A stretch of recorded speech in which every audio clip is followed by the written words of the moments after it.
নমস্কাৰ, কথনৰ এক বিশেষ অনুষ্ঠানলৈ আপোনালোকক আদৰণি জনাইছো। আৰু আজি আমাৰ অনুষ্ঠানৰ অতিথি হৈছে গুৱাহাটী উচ্চ ন্যায়ালয়ৰ বিশিষ্ট অধিবক্তা আৰু নিবন্ধকাৰ শান্তনু বৰঠাকুৰ। শান্তনু, তোমাৰ লগত আজি আমি বিশেষকৈ যে তিনিখন আইন, চৰকাৰে যে তিনিখন আইন অলপতে যে তেওঁলোকে পাৰ্লামেণ্টত তেওঁলোকে পাছ কৰিছে, সেই তিনিখন আইন প্ৰথম জানিব বিচাৰিছো, সেই তিনিখন আইনৰ নাম কেইটা কি কি? এই যে তিনিখন আইন চক নামকেইটা মানে আপোনাৰ মই কৈ আছো যে তিনিখন আইন 1 জুলাইৰ পৰা নতুন আপোনাৰ ক্ৰিমিনেল ল বুলি কোৱা হৈছে। এইখনক আপোনাৰ প্ৰয়োগ আৰম্ভ হ'ব 1 জুলাইৰ পৰা। আৰু নামটোৱে আটাইতকৈ মানে ইয়াৰ কাৰণে আটাইতকৈ মনত ৰখাটো সমস্যা হৈছে। আমি ইমান দিনে ইণ্ডিয়ান পেনেল কোড, CRPC, তাৰপিছত ইণ্ডিয়ান এভিডেন্স এক্ট মনত ৰাখি আহিছিলো।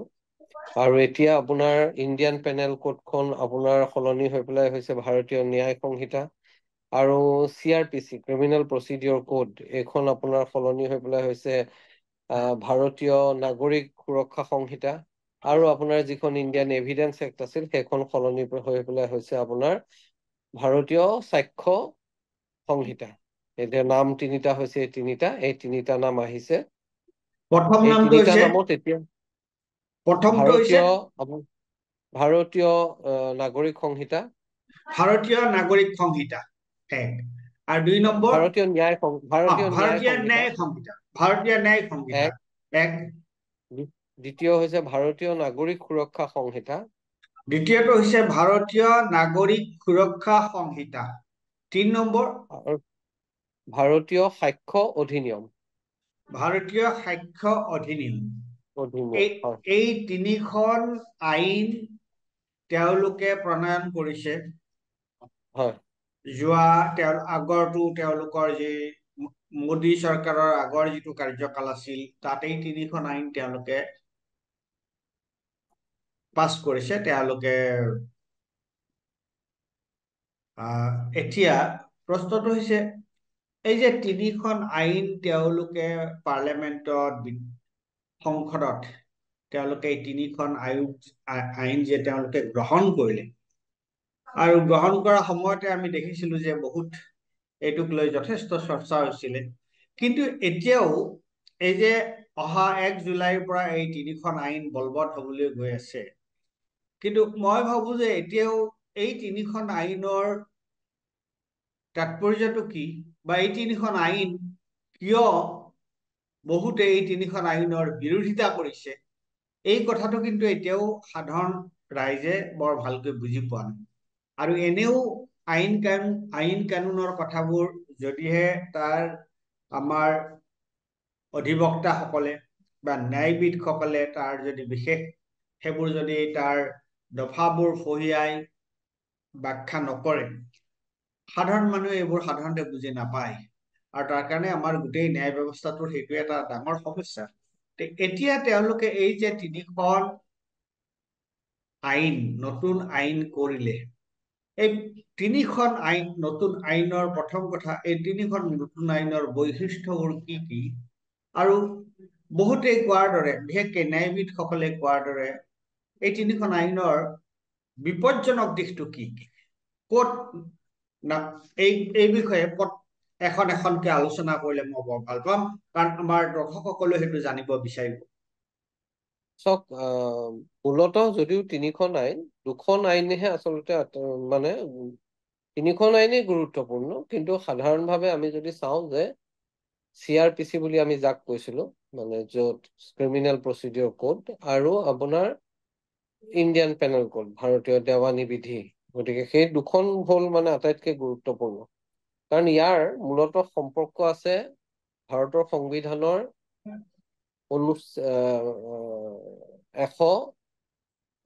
ভাৰতীয় সংবিধানৰ 21 নং মানে যি আৰ্টিকল, সেইটোৰ লগত ইয়াৰ সম্পৰ্ক আছে।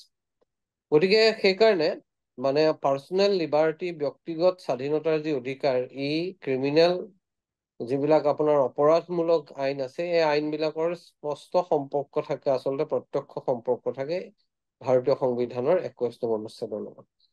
এতিয়া আমাৰ সমস্যাটো হৈছে কি, যে যিকোনো সময়তে আপোনাৰ দীৰ্ঘদিন ধৰি এই কথাটো আমাৰ মাজত এটা বিচাৰ চলি আছিল যে ভাৰতবৰ্ষৰ যিকেইখন আইন আছে মূলতঃ সেইকেইখন আপোনাৰ ঔপনিৱেশিক আমোলত অনা আইন, আৰু এই আইনকেইখনে আচলতে ঔপনিৱেশিক শাসকসকলৰ যি দৃষ্টিভংগী, সেই দৃষ্টিভংগীকে আপোনাৰ প্ৰতিনিধিত্ব কৰিছে।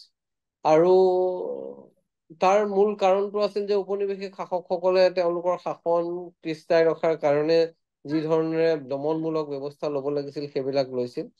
সেইকাৰণে সকলোৱে বিচাৰিছিল যে ভাবি আছিল বা সেই বিষয় লৈ কথা বতৰা চলি আছিল বহু যুগ আগৰ পৰা, যে এই আইন তিনিখনত এটা পৰিৱৰ্তনৰ প্ৰয়োজন হৈছে। আৰু এই পৰিৱৰ্তনৰ প্ৰয়োজনটো যে ভাৰতীয় সংবিধানৰ মূলতঃ আৰ্টিকল 21 বা অনুচ্ছেদ 21ৰ লগত কৈছে যি ধৰণৰ আপোনাৰ মানুহক ব্যক্তি স্বাধীনতা দিছে, সেই ব্যক্তি স্বাধীনতাৰ ধাৰণাৰ লগত খাপ খোৱাকৈ আধুনিক বিশ্বৰ যিবিলাক আপোনাৰ নতুনকৈ ধাৰণা সৃষ্টি হৈছে সেইবিলাকৰ লগত খাপ খোৱাকৈ এই আইন কেইখনৰ পৰিৱৰ্তনৰ প্ৰয়োজন আছে। আৰু সেইকাৰণে সকলোৱে কৈ থকা হৈছিল যে আপোনাৰ ডিকলনাইজেশ্যনৰ কথাটো কৈছিল, যে আইন কেইখনৰ অপৰাধ দেৱানী আইন কেইখনৰ বিশেষকে। গতিকে সেইফালৰ পৰা আপুনি যদি চাই তেতিয়াহ'লে দেখিব যে এই আইন তিনিখন সলনি কৰাটো জৰুৰী আছে। আৰু তেনেকুৱা এটা পৰিপ্ৰেক্ষিতত এই তিনিখন আইন আনিছিল। আৰু এই তিনিখন আইন যেতিয়া আনিলে, এই তিনিখন আইনৰ মূল কথাটো আপুনি যদি চাই তেতিয়াহ'লে দেখিব যে ইয়াত সামগ্ৰিকভাৱে যদি আপুনি চাই যে 80ৰ পৰা 90% পুৰণা যিবিলাক ধাৰা আছিল সেইবিলাককে একেধৰণে ৰখা হৈছে। কিন্তু তাৰ মাজে মাজে কিছুমান আপোনাৰ ব্যৱস্থা কৰা হৈছে, যেনে ধৰক আপোনাৰ নিৰ্দিষ্ট সময়ৰ ভিতৰত এটা গোচৰৰ শুনানি প্ৰক্ৰিয়া শেষ কৰাৰ কথা কোৱা হৈছে। সেইটো এটা আদৰণীয় পদক্ষেপ। কিমান দূৰ কাৰ্যকৰী হয়? এক মিনিট, মই যদি আমাৰ দৰ্শকসকলৰ সুবিধাৰ কাৰণে মই যদি তোমাৰ কথাটো যদি মই আকৌ পুনৰুক্তি কৰো, যে এই তিনিখন আইন আমাৰ যিটো কলনিয়েল ঔপনিৱেশিক সময়ৰ আইন, আৰু ব্ৰিটিছে এই তিনিখন আইন আনিছিল। গতিকে সেই ব্ৰিটিছৰ যুগৰ এই আইন তিনিখনৰ সংশোধনী, বিশেষকৈ ভাৰতবৰ্ষৰ স্বাধীন হোৱাৰ পিছত এই আইন কেইখনৰ সংশোধনীৰ প্ৰয়োজন এটা সকলোৱে অনুভৱ কৰি আছিল, নহয়নে? আৰু বিশেষকৈ এই ব্যক্তি স্বাধীনতাৰ যিটো অনুচ্ছেদ, সেই অনুচ্ছেদৰ পৰিপ্ৰেক্ষিতত এই আইন কেইখন ৰিভিজিট কৰা, এই আইন কেইখন সংশোধন কৰাৰ প্ৰয়োজনীয়তা আছিল। এতিয়া আপোনাৰ ঘটনাটো হ'ল যে আপোনাৰ যেতিয়া এইখন আইন অনা হ'ল, এতিয়া ধৰক আপোনাৰ যিখন ভাৰতীয় নাগৰিক সুৰক্ষা সংহিতা আছে, এইখনৰ জৰিয়তে আপোনাৰ কিছুমান আপোনাৰ একোটা গোচৰ কেনেকে পৰিচালিত হ'ব, এটা গোচৰৰ তদন্ত কেনেকে হ'ব, এইবিলাক কথা তাত লিখা থাকে। এখন এজাহাৰ দিলে এজাহাৰ দিয়াৰ লগে লগে এজাহাৰখন কেনেকে আপোনাৰ ৰেজিষ্টাৰ কৰিব আৰক্ষীয়ে, তাৰপিছত আপোনাৰ সেই গোচৰৰ তদন্ত প্ৰক্ৰিয়াৰ নিয়ম নীতি কেনেধৰণে চলাব লাগিব, এই কথাবিলাক তাত লিখা থাকে। গতিকে এই BNSS বুলি যিখনক এতিয়া কোৱা যায়, ভাৰতীয় নাগৰিক আপোনাৰ সুৰক্ষা সংহিতা বা আগৰ পুৰণা ক্ৰিমিনেল প্ৰচিডিউৰ কোড, সেইখনৰ মতে যদি আপুনি চাই যে তাত নতুন আপুনি যদি তিনিওখন আইনে চাই দেখিব যে প্ৰায় 80ৰ পৰা 90% পুৰণা ধাৰাবিলাককে একে ৰখা হৈছে। বাকী 20%ৰ পৰা 15% সলনি কৰা হৈছে ঠাই বিশেষে।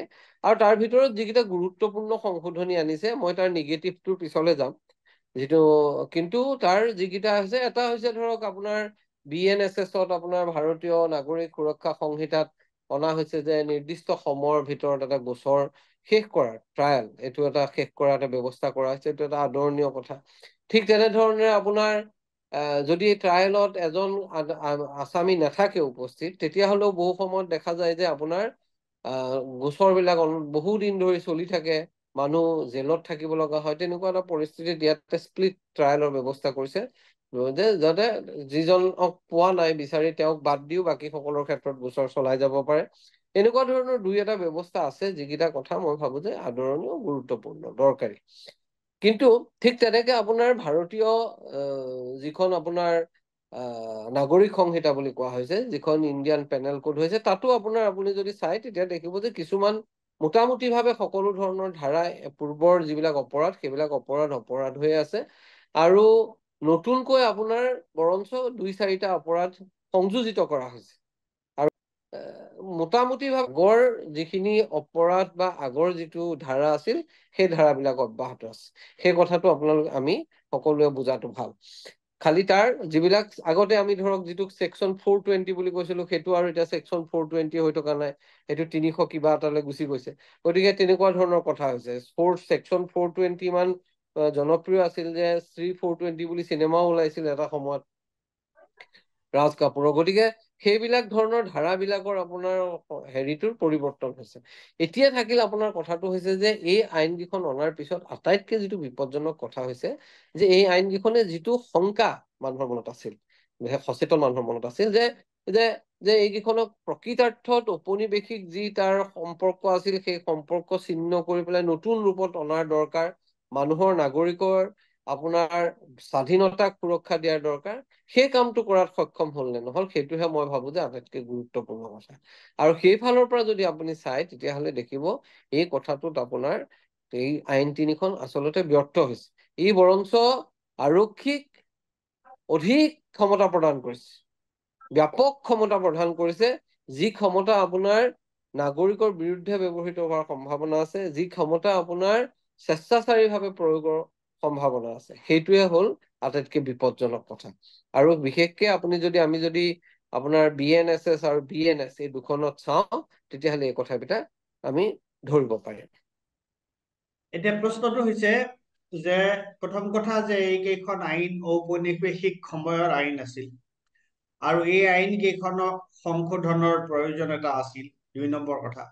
3 নম্বৰ কথা, এই আইন কেইখনক যি ধৰণে সংশোধন কৰা হ'ল আৰু সংশোধনৰ উদ্দেশ্যটো হ'ব কি যে বৰ্তমান আধুনিক যি সময় আৰু সংবিধানৰ, আমাৰ ভাৰতীয় সংবিধানৰ যিটো মৌলিক যিটো প্ৰমূল্য, মৌলিক যিটো বিচাৰধাৰা, এই বিচাৰধাৰাৰ আলোকত মানুহৰ ব্যক্তিৰ স্বাধীনতা আৰু ব্যক্তিৰ সুৰক্ষা সেই কথাটো আটাইতকৈ বেছি গুৰুত্বপূৰ্ণ, সেই কথাটোৱে আটাইতকৈ বেছি গুৰুত্ব পোৱা উচিত। কিন্তু এতিয়া নাম সলনি কৰি আৰু তাৰ যদি প্ৰায় 80% পুৰণা ঔপনিৱেশিক সময়ৰ যিবোৰ ধাৰা আছিলে বা ঔপনিৱেশিক সময়ত যি ধৰণে এইবোৰ প্ৰস্তুত কৰা হৈছিলে, যি উদ্দেশ্যেৰে প্ৰস্তুত কৰা হৈছে, তুমি 2টা কথা ক'লা। এটা হৈছে যে এটা নিৰ্দিষ্ট সময়ৰ ভিতৰত যাতে এটা গোচৰ নিষ্পত্তি হয়, সেই কথাটোৰ প্ৰভিজন এটা আছে, সেই কথাটোৰ এটা প্ৰস্তাৱ ইয়াত আছে, সেইটো ভাল কথা। কিন্তু প্ৰশ্নটো হৈছে কি, মূল কথাটো হ'ল যে এখন আইন প্ৰস্তুত কৰা হ'ল, যিখন 3খন আইন প্ৰস্তুত কৰা হ'ল। এই 3খন আইন প্ৰস্তুত কৰোঁতে আমি সকলোৱে জানো এতিয়া যে আইন প্ৰস্তুত কৰোঁতে মূল কথাটো হ'ব লাগে, হয়, অপৰাধীক কৰায়ত্ব কৰা, অপৰাধ নিৰাসন কৰা, এইবোৰ থাকিব, কিন্তু not at the cost of the freedom and liberty of N individual. গতিকে মই যদি এতিয়া যি নতুন তেওঁলোকে ধাৰা প্ৰয়োগ কৰিছে, তাত অলপ স্পষ্টভাৱে যদি মই তোমাৰ পৰা জানিব বিচাৰিছো যে কেনেকুৱাকৈ এজন সাধাৰণ নাগৰিকৰ তেওঁৰ যিটো বাক স্বাধীনতা বা তেওঁৰ যিটো নাগৰিক অধিকাৰ সেই ক্ষুণ্ণ হোৱাৰ সম্ভাৱনাটো এই আইন কেইখনত কেনেকুৱাকে আছে?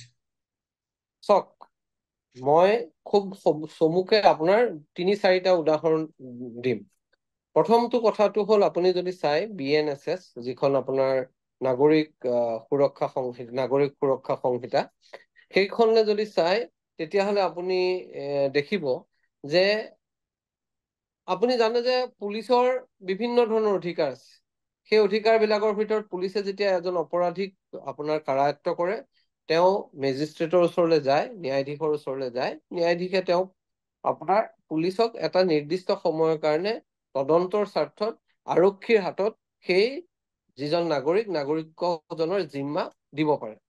কিন্তু আগৰ যি সংহিতা আছিলে সেই আগৰ যিটো আপোনাৰ CRPC আছিল, CRPCৰ ছেকশ্যন 167 আছিলে আপোনাৰ ধাৰা 167, সেইটো যদি আপোনালোকে পঢ়ে তেতিয়াহ'লে আপুনি দেখিব যে তাত এটা সময় নিৰ্ধাৰণ কৰি দিয়া আছিল, অৰ্থাৎ 15 দিনতকৈ বেছি সময় পুলিচ কাষ্টডিত তেওঁলোকে ল'ব নোৱাৰে এজন হেৰিয়ে। এতিয়া সেইটো যেতিয়া ল'ব নোৱাৰা কথাটো আছিল, তেতিয়াহ'লে তাত আটাইতকৈ গুৰুত্বপূৰ্ণ কথাটো আছিল যে এই কাৰণে আছিল, যিটো পিছৰ সময়ছোৱাত উচ্চতম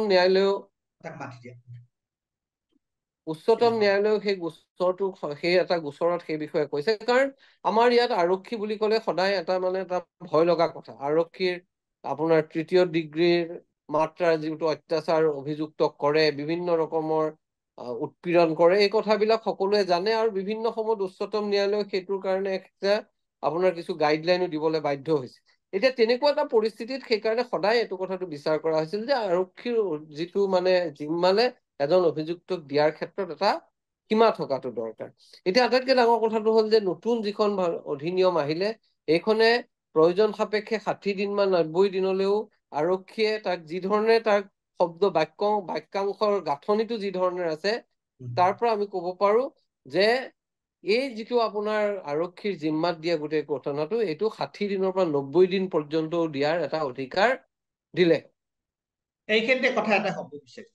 এটা হৈছে যে যিখনক আমি ঔপনিৱেশিক আইন বুলি কৈছো, ভাৰতীয় দণ্ডবিধিৰ ঔপনিৱেশিক আইন বুলি কৈছো, আৰু আইন মই যিটো সাধাৰণ মানুহ হিচাপে মই যিটো বুজো, এটা হৈছে যাতে হয় পুলিচে এটা অপৰাধৰ বিচাৰ কৰিব লাগিব, কিন্তু পুলিচে অপৰাধৰ বিচাৰ কৰোঁতে তেওঁলোকে যাতে কোনো অতিশয়োক্তি নকৰে, তেওঁলোকে সেই বস্তুটো থাকিব লাগিব, আৰু সেইটো তাৰ পুলিচে নিজৰ অতিশয়োক্তি কৰিছে নে নাই কৰা তেওঁলোকে সেইটো নিৰ্ধাৰণ কৰে আদালতে।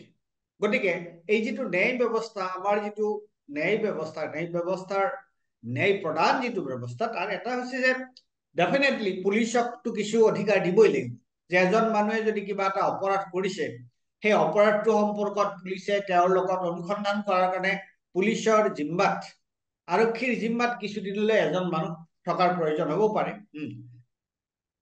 কিন্তু সেই জিম্মাটো আমি সকলোৱে, এইটো এটা কমন চেন্সৰ কথা, যে এজন মানুহে কিবা এটা অপৰাধ কৰিছে, সেই অপৰাধটোৰ বিষয়ে অনুসন্ধান কৰা বা তাক আৰক্ষীক সোধ-পোছ কৰাৰ ডেফিনেটলি নিশ্চিত ৰূপে তাৰ এটা কিবা এটা সীমা থাকিব, নহয় জানো? আৰু সেই সীমাটো দিয়া হৈছিলে, সেই সীমাটো দিয়া হৈছিলে 15 দিন। সেই সীমাটো তেনেকে দিয়া আছিল 15 দিন। গতিকে সেইটো আপোনাৰ লাহে লাহে এইটো এতিয়া 60 দিনো হ'ব পাৰে, 90 দিনো হ'ব পাৰে, সেইটো আপোনাৰ অপৰাধ অনুযায়ী সেইটো কৰিব পাৰিব। গতিকে সেইটো এটা হ'ল ডাঙৰ কথা।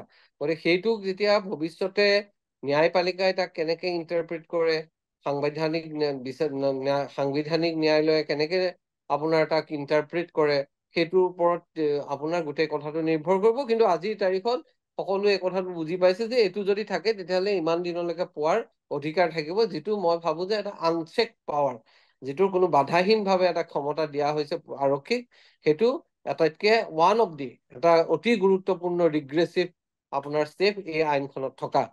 সেইকাৰণে মই ক'লো যে আপোনাৰ যদি তেওঁলোকে 15 দিনতকে বেছি ৰাখিব বিচাৰিছে, কিন্তু আদালতে যদি কয় যে নাই তোমালোকে বেছি ৰাখিব নোৱাৰা, সেইটো আদালতৰ হেৰি থাকিব পাৰে, সেইটো আদালতে নিদিও বুলি ক'লে নিদিব পাৰে। যিকোনো ধৰণৰ কাষ্টডিত দিয়াৰ ক্ষেত্ৰতে আপোনাৰ সেইটো আদালতৰ অনুমতি সাপেক্ষে ল'ব পাৰে।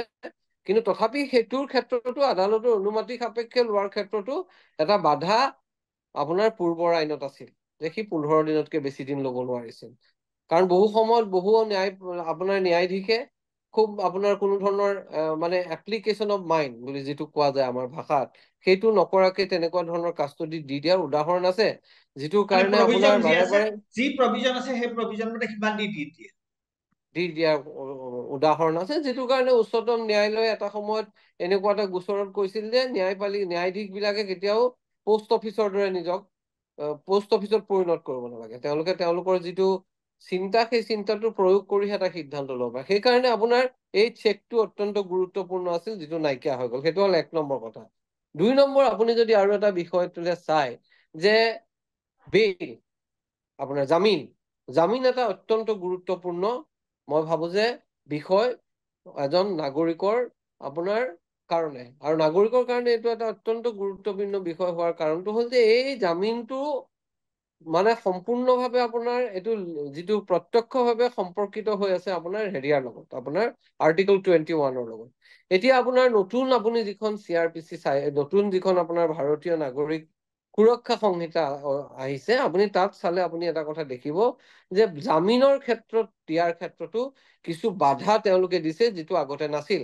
অৰ্থাৎ একোজন অপৰাধীয়ে জামিন পোৱাৰ ক্ষেত্ৰত বিশেষকৈ যে এনেকুৱা ধৰণৰ কিছুমান আপোনাৰ নতুন আপোনাৰ অপৰাধ আনিছে, যেনে যিটো আগতে ইণ্ডিয়ান পেনেল কোডত নাছিল, যেনেকে আপোনাৰ দেশদ্ৰোহ, তাৰপিছত আপোনাৰ টেৰৰিষ্ট এক্ট, তেনেকুৱা ধৰণৰ যিবোৰ সাধাৰণতে আমি দেখো যে এইবিলাক এটা পলিটিকেল অফেন্স বুলি যাক কোৱা যায়, ৰাজনৈতিক অপৰাধ। এই অপৰাধীৰ ক্ষেত্ৰত তেওঁলোকে দিনৰ পিছত দিন অপৰাধীক সোমোৱাই থোৱাৰ কাৰণে এটা সুবিধা দিয়াৰ সম্ভাৱনা আছে। সেইকাৰণে মই ভাবো যে সেইফালৰ পৰাও এইটো এটা অত্যন্ত ৰিগ্ৰেছিভ পদক্ষেপ এই আইনৰ মাজত আমি পাইছো।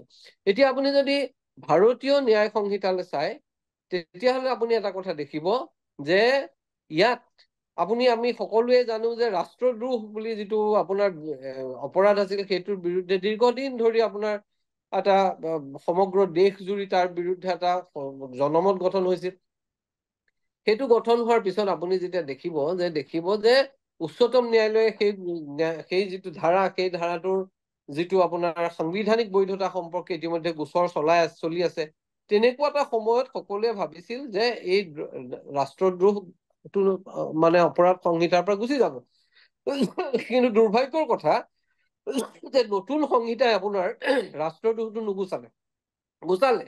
ৰাষ্ট্ৰদ্ৰোহৰ ঠাইত দেশদ্ৰোহ বুলি এটা আনিলে, যিটো হ'ল মানে এন্টি নেশ্যনেল, দেশৰ ইণ্টিগ্ৰিটি আৰু চভৰেনিটিৰ প্ৰতি যদি ভাবুকি আনে, ঐক্য আৰু অখণ্ডতাৰ প্ৰতি, তেতিয়াহ'লে তাক অপৰাধ বুলি গণ্য কৰা হ'ব।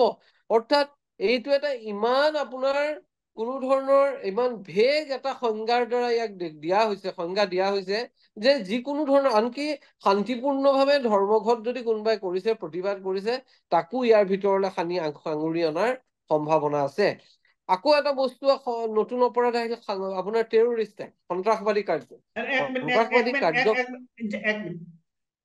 এই যিটো ৰাষ্ট্ৰীয় ঐক্য আৰু সংহতি বিপদাপন্ন কৰা যিটো আইন কথা তেওঁলোকে কৈছে, আৰু যিটো চেডিশ্যন এক্টটো, ব্ৰিটিছৰ দিনৰ চেডিশ্যন এক্টটো বৰ্জন কৰাৰ কাৰণে, বাতিল কৰাৰ কাৰণে আনকি সুপ্ৰিম কোৰ্টেও কৈছিলে যে সেই সন্দৰ্ভত তেওঁলোকে তাৰ ব্যাখ্যা কি দিছে, যে কি ব্যাখ্যা, কোনটো আইনত নহয়, চাওক, আপুনি যিখন আইনত ব্যাখ্যা নাপায়, ব্যাখ্যাটো ক'ত পাব? ব্যাখ্যাটো পাব আপুনি আপোনাৰ সংসদৰ বিতৰ্কত। কিন্তু দুৰ্ভাগ্যৰ কথাটো হ'ল, এই 3খন আইন যেতিয়া প্ৰয়োগ কৰা হৈছিলে, অনা হৈছিলে, সংসদত পেছ কৰা হৈছিলে, এই 3খন আইনৰ ওপৰত কোনো ধৰণৰ আলোচনাই নহল। কাৰণ সেইটো সময়ত প্ৰায় 140 জন বিৰোধী সদস্যক আপোনাৰ সংসদৰ মজিয়াৰ পৰা বহিষ্কৃত কৰি কোনো ধৰণৰ আলোচনা নকৰাকে এই আইনকেইখন আপোনাৰ পাছ কৰা হৈছিল। গতিকে তাৰ ব্যাখ্যাটো আপুনি য'ত পাব পাৰে।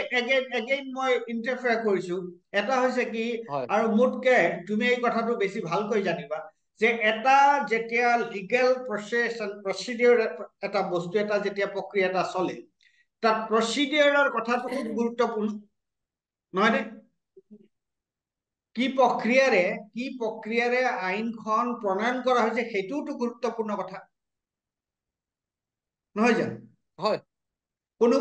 কোনোবাই লিখি কাৰোবাৰ উৰ্বৰ মস্তিষ্কৰ পৰা কিবা এটা বস্তু ওলাল, আৰু সেইটো আনি সংসদত দাখিল কৰা হ'ল, আৰু আইন প্ৰণয়ন কৰাৰ যিটো পদ্ধতি, যিটো সাধাৰণতে যিটো গৃহীত পদ্ধতি, সেইটো হৈছে যে এটা প্ৰস্তাৱ এটা যদি অনা হয়, তাক লৈ যথেষ্ট বিতৰ্ক হ'ব লাগে, তাক পুংখানুপুংখৰূপে আলোচনা হ'ব লাগে। চৰকাৰী পক্ষই তাৰ উত্তৰ দিব লাগিব, বিৰোধী পক্ষই তাৰ বিভিন্ন ধৰণৰ প্ৰশ্ন উত্থাপন কৰিব লাগিব।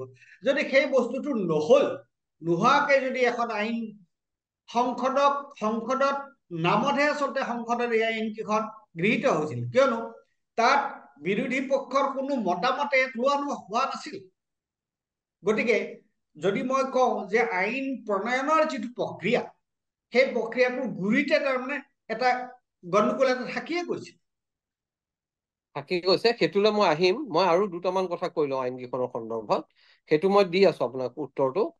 এতিয়া আপুনি এটা কথা চাব যে তাৰ লগে লগে টেৰৰিষ্ট এক্ট, এই টেৰৰিষ্ট এক্টৰ যিটো আপোনাৰ সংজ্ঞা তেওঁলোকে দিলে যে সন্ত্ৰাসবাদী কাৰ্যকলাপক মোকাবিলা কৰাৰ কাৰণে এখন আপোনাৰ আমাৰ বিশেষ আইন আছে, যিখনৰ নাম দিয়া হৈছে আপোনাৰ আনলফুল এক্টিভিটিজ প্ৰিভেনশ্যন এক্ট। আমি সকলোৱে এতিয়া সেইখনৰ আইনৰ কথা জানো।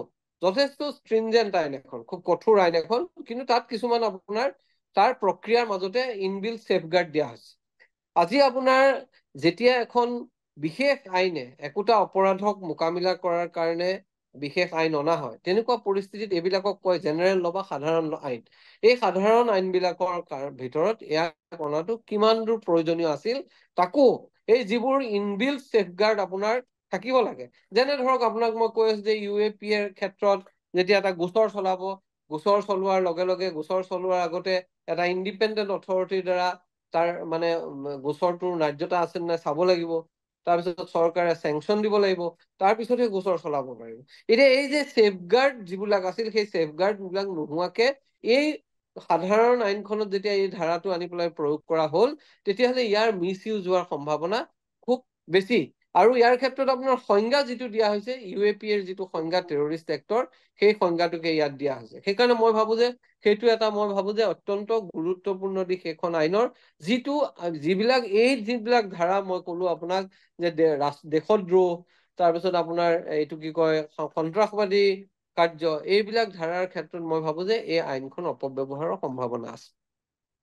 আপোনাৰ BNSSৰ ক্ষেত্ৰতো মই চালো যে এইখনৰ ক্ষেত্ৰত এটা অত্যন্ত গুৰুত্বপূৰ্ণ পৰিৱৰ্তন অনা হৈছে, যিটো পৰিৱৰ্তনে পুলিচক এটা অধিক ক্ষমতা দিয়াৰ সম্ভাৱনা আছে। যেনে ধৰক আগতে এখন এজাহাৰ যেতিয়া আপুনি দিব থানাত গৈ যাব, সেই দিয়াৰ লগে লগে আৰক্ষীয়ে সেই এজাহাৰখন ল'ব, আৰু সেই এজাহাৰখন আপোনাৰ গোচৰ ৰুজু কৰাৰ কাৰণে কিছুমান বিশেষ আপোনাৰ মানে অভিযোগৰ বাদে মূলতঃ আপুনি যদি এখন এজাহাৰ লৈ যায়, তেতিয়াহ'লে সেইখন আপুনি ৰুজু কৰিবলৈ আৰক্ষী বাধ্য।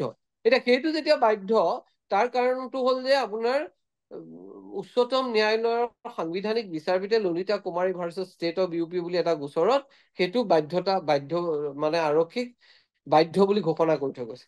এতিয়া নতুন যিখন আইন আহিল, সেই আইনখনত আপুনি যদি চাই BNSSত, তেতিয়াহ'লে দেখিব যে তাৰ কাৰণে এটা প্ৰিলিমিনাৰী এনকুৱাৰী ব্যৱস্থা কৰিছে। অৰ্থাৎ লগে লগে যিটো গোচৰ এটা ৰুজু কৰাৰ যদি কথা আছে, সেই গোচৰটো ৰুজু নকৰি এটা আপোনাৰ প্ৰাথমিক মানে তদন্ত কৰিব। সেই তদন্তৰ পিছতহে তেওঁলোকে যদি ভাবে যে গোচৰটোৰ বিষয়ে তথ্য প্ৰমাণ আছে, গোচৰটো ৰুজু কৰা যায়। আপাত দৃষ্টিত লাগিব যে এইটো খুবেই ভাল ধৰণৰ এটা ব্যৱস্থা, কিন্তু তাত এটা কিন্তু আছে। এইকাৰণে কিন্তু আছে যে আমি জানো যে আমাৰ ইয়াত যেতিয়া আৰক্ষী সদায় ৰাজনৈতিক প্ৰভাৱৰ দ্বাৰা প্ৰভাৱিত হৈ থাকে। এতিয়া কাইলৈ যদি এজন শক্তিশালী মানুহৰ বিৰুদ্ধে, এজন ৰাজনৈতিক নেতাৰ বিৰুদ্ধে, এজন ক্ষমতাশালী মানুহৰ বিৰুদ্ধে এজন সাধাৰণ নাগৰিকে যেতিয়া এটা গোচৰ লৈ পেলাই যাব, তেতিয়াহ'লে কথাটো হ'ব যে এই প্ৰাথমিক তদন্তৰ নামত এই গোচৰ ৰুজু নকৰাৰ সম্ভাৱনাও বহু পৰিমাণে আছে। গতিকে বা আকৌ এজন সাধাৰণ নাগৰিকৰ ক্ষেত্ৰত তাৰ ওলোটা ঘটনাটো ঘটাৰো সম্ভাৱনা আছে, যাৰ কাৰণে মই ভাবো যে এই আৰক্ষীৰ হাতলৈ অধিক ক্ষমতা প্ৰদান কৰিলে, আৰক্ষীক অধিক ক্ষমতা প্ৰদান কৰিলে, যি ক্ষমতাৰ আপোনাৰ দুৰ্প্ৰয়োগ হোৱাৰ সম্ভাৱনা আছে।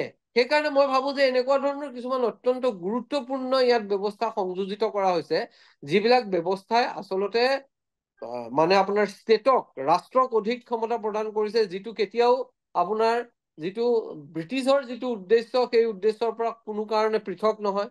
একে সময়তে নাগৰিকক আৰক্ষীৰ বা ৰাষ্ট্ৰৰ বেছি আপোনাৰ মানে ক্ৰমবৰ্ধমান আক্ৰমণৰ সন্মুখীন কৰাৰ সম্ভাৱনা আছে। সেইটোও আপোনাৰ ব্ৰিটিছৰ দিনৰ যি উদ্দেশ্য, সেই উদ্দেশ্যৰ বা লগত কোনো পৃথক নহয়। সেইকাৰণে মই ভাবো যে এই আইন কেইখনে মূলতঃ আপোনাৰ যি উদ্দেশ্যত পুৰণা আইন কেইখন ব্ৰিটিছে আনিছিল, সেই উদ্দেশ্যতে, অৰ্থাৎ ৰাষ্ট্ৰৰ হাতত বা ৰাষ্ট্ৰৰ যি এজেঞ্চি, সেই এজেঞ্চিৰ হাতত ক্ষমতাক ৰখাৰ কাৰণে, ক্ষমতা অধিক কৰাৰ কাৰণে এই আইন কেইখনৰ প্ৰয়োগ হোৱাৰ সম্ভাৱনা আছে। সেইটো মই ভাবো যে সেইটো কথা। গতিকে আৰু প্ৰথম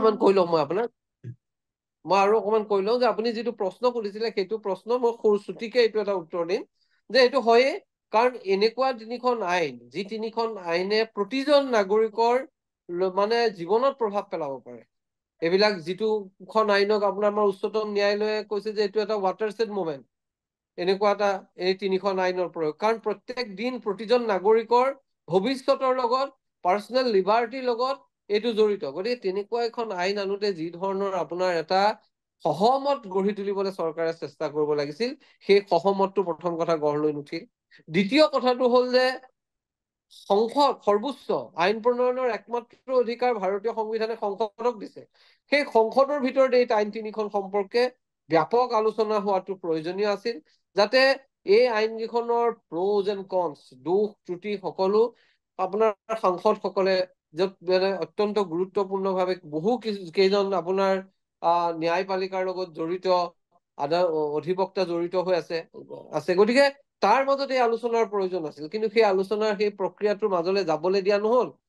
গতিকে সেই কথাটো নকৰাকে সৰু মূৰকে, অৰ্থাৎ তেওঁলোকক আঁতৰ কৰি লৈ কোনো ধৰণৰ বিতৰ্ক নোহোৱাকে লৰালৰিকে আইন কেইখন প্ৰণয়ন কৰা হ'ল।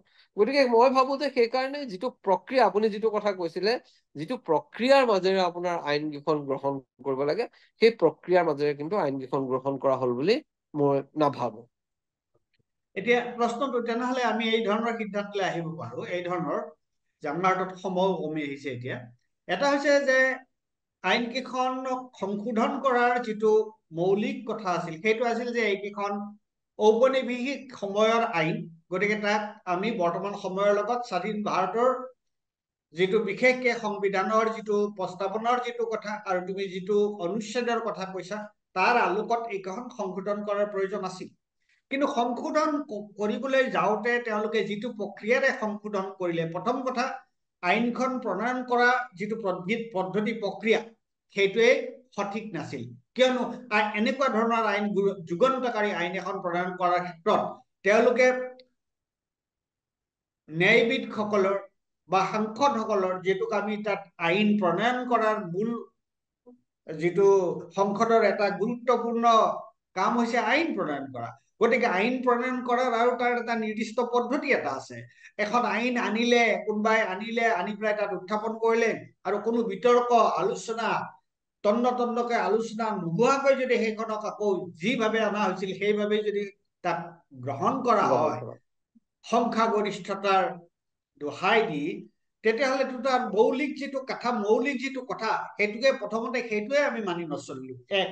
আৰু দুই নম্বৰ কথা, আইন এখন আনোতে প্ৰথম কথা চাব লাগিব যে মানুহৰ যিটো মৌলিক অধিকাৰ, ব্যক্তিৰ যিটো মৌলিক অধিকাৰ, সেই অধিকাৰটোৱে আটাইতকৈ বেছি গুৰুত্ব পোৱা উচিত। মানুহৰ শাস্তি পাব লাগিব কোনোবাই অপৰাধ কৰিছে যদি, কিন্তু সেই শাস্তি দিওঁতে যাতে অপৰাধ নকৰা মানুহে যাতে শাস্তি নাপায়। আৰু পুলিচে, আমি জানোৱে আমাৰ স্বাধীনতাৰ ৭৫ বছৰত আমাৰ যিটো অভিজ্ঞতা আমি দেখিছো, যে পুলিচে কেনেকুৱাকে আইনৰ সুৰুঙা ব্যৱহাৰ কৰি কেনেকুৱাকে তেওঁলোকে নকৰিবলগীয়া কাম তেওঁলোকে কৰে, কিমান মানুহৰ পুলিচ হাজতত মৃত্যু হৈছে। গতিকে তেনেস্থলত যদি পুলিচক আৰু বেছি ক্ষমতা দিয়া হয়, তেতিয়াহ'লে সেইটোতো আৰু বৰ বিপজ্জনক কথা হয়। গতিকে তাৰ মানে আমি যিটো বুজিছো যে এইটোৱে আচলতে মানুহৰ মাজত যিটো শংকা হৈছে, এইবোৰ কথাৰ কাৰণে শংকা হৈছে। এতিয়া মোৰ শেষ প্ৰশ্নটো হল এইটো যে ইয়াৰ বিৰুদ্ধে এই আইন কেইখনক সংশোধন কৰাৰ সন্দৰ্ভত উচ্চতম ন্যায়ালয় বা অন্য ধৰণে তাৰ কিবা ব্যৱস্থা আছে নেকি? চাওক, এইটো সংশোধন কৰাৰ ক্ষমতা আছে অকল আপোনাৰ সংসদে যদি ভাবে যে ইয়াৰ সংশোধনীৰ প্ৰয়োজন আছে, সেইটো হ'ব পাৰে, এক নম্বৰ। দ্বিতীয় কথাটো হ'ব পাৰে যে ন্যায়পালিকাই এই আইনকেইখনৰ সাংবিধানিক বৈধতা সম্পৰ্কে ন্যায়পালিকাত গোচৰ তৰি এইটো সাংবিধানিক বৈধতাৰ ওপৰত প্ৰশ্ন তুলিব পাৰি। আৰু ন্যায়পালিকাৰ সেই অধিকাৰ আছে, যদি ভাবে যে এই সংবিধানৰ কোনো এই আইনখন বা এই আইনখনৰ কোনো মানে আপোনাৰ ধাৰাই সংবিধানৰ যিটো আপোনাৰ মূল স্পিৰিট বা মৌলিক অধিকাৰ, এইবিলাকৰ যদি বিৰুদ্ধে গৈছে, তেতিয়াহ'লে নিঃসন্দেহে ন্যায়পালিকাই সেইটোত আপোনাৰ ইণ্টাৰফেয়াৰ কৰিব পাৰে। তেনেকুৱা ধৰণৰ সম্ভাৱনা আছেনে বাৰু? এইটোতো আপোনাৰ সম্ভাৱনা আছে, যি ধৰণে মানুহৰ মাজত বিতৰ্ক হৈছে, হৈছে। গতিকে আইন কেইখন যিহেতুকে এতিয়া প্ৰয়োগ হোৱা আৰম্ভ হৈছেহে, গতিকে এতিয়া আপোনাৰ 1 জুলাইৰ পিছত কোনোবাই যদি কৰে তেনেকুৱা ধৰণৰ প্ৰত্যাহ্বান জনাব পাৰে।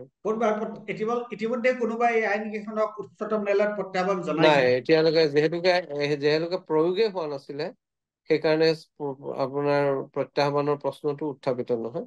এতিয়া যিহেতুকে প্ৰয়োগ 1 জুলাইৰ পৰা হ'ব, গতিকে এতিয়া প্ৰত্যাহ্বান জনাব তাৰপিছতহে পাৰে। এইটো মানে প্ৰত্যাহ্বানৰ প্ৰশ্নটো হয় আহিব। আৰু এই প্ৰত্যাহ্বান দুই ধৰণে জনাব পাৰি। এক ধৰণে হৈছে যে সংসদৰ ভিতৰত, আৰু এতিয়া যিহেতু আগতকৈ বিৰোধী পক্ষৰ সদস্যৰ সংখ্যা বাঢ়িছে, আগতে তেওঁলোকে ইচ্ছা কৰা ধৰণে কৰি দিব পাৰিছিলে, যি মন যায় তাকে কৰিব পাৰিছিলে। আমি আশা কৰিছো এতিয়া এই বস্তুটো এতিয়া তেওঁলোকৰ হাতত যিহেতু সিমান সংখ্যা নাই, সংখ্যাগৰিষ্ঠতা আছে NDA হিচাপে, কিন্তু বিজেপি একক দল হিচাপে তেওঁলোকৰ হাতত সেই একক সংখ্যাগৰিষ্ঠতা নাই। গতিকে সংসদত যদি এই আইন কেইখন আকৌ উত্থাপন কৰা হয় পুনৰ বিবেচনাৰ কাৰণে, হয়তো এইটোক লৈ আমি এটা আলোচনা বিতৰ্ক কিবা এটা দেখিব পাৰো। আৰু আইন কেইখন হয় তাৰমানে যেতিয়া 1 জুলাইৰ পৰা তাক প্ৰয়োগৰ ফালে যাব, তেতিয়া হয়তো বিভিন্নজনে এইটোক লৈ পেলাই উচ্চতম ন্যায়ালয়ত উচ্চতম প্ৰত্যাহ্বান ন্যায়ালয়তো প্ৰত্যাহ্বান জনাব পাৰে। জনাব।